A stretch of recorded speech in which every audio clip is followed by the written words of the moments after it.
దేవునికి మహిమ కలుగును గాక. మన ప్రభువును రక్షకుడైన యేసుక్రీస్తు నామంలో అందరికీ వందనములు.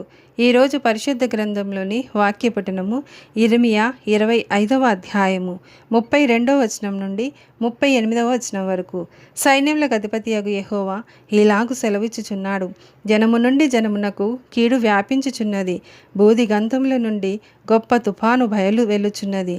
ఆ దినమున యెహోవా చేత హతులైన వారు ఈ దేశం యొక్క ఈ దిశ నుండి ఆ దిశ వరకు కనబడుదురు.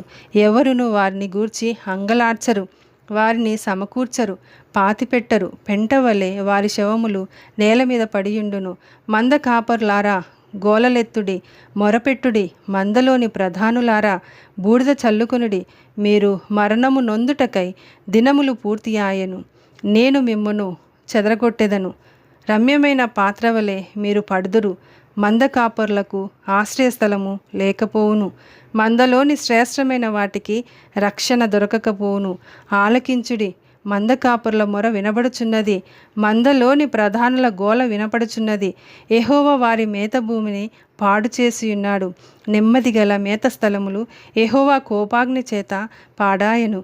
క్రూరమైన ఖడ్గము చేతను ఆయన కోపాగ్ని చేతను వారి దేశము పాడు కాగా, సింహము తన మరుగును విడిచినట్లు ఆయన తన మరుగును విడిచెను. ఆమేన్.